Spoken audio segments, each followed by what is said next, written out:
we talk a lot on this program about the virtues of humility and being able to say, I don't know. That doesn't strike me as a virtue of Churchill's. At least his public persona was extraordinarily overconfident, confident and then perhaps overconfident, and that was certainly the case during his public persona in the Battle of Britain and afterwards, at least as far as I understand it. One could certainly argue that that was appropriate at the time, necessary, vital, godsend. Vital might be another word, yeah, yes. Because his whole demeanor at that point was resistance and courage. Reflect on his personality. Do you think he had moments where he despaired?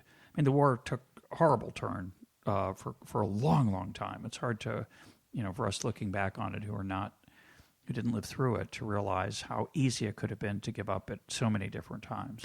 Yes, that's right. I mean, as I say, I don't believe that he was depressive, but he did get depressed at moments in the Second World War, such as the fall of Singapore or the fall of Tobruk, or any number of terrible things that Dunkirk at the beginning happened. And but those are moments when any sentient decision maker would have got depressed. He was not a humble man at all. No, I'm afraid that side of this program, there's absolutely no example I can give you of any feeling of. I mean, he himself said, "I never." On the day about the day he became prime minister, he said that he went to sleep perfectly calm. Because he had never suffered from any feelings of personal inadequacy or anything of that sort.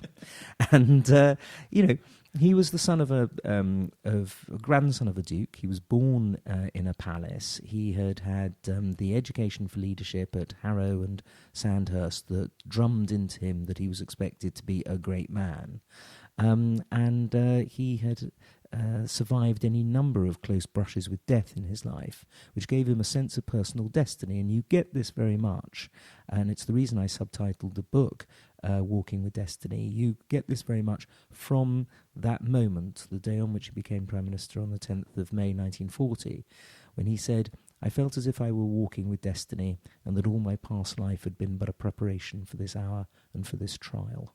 And so that is not the kind of remark that any kind of humble person... I mean, we'd had enough of humility in the 1930s. We were humble before Hitler, again and again during the appeasement years. It was not what the British people needed in May 1940.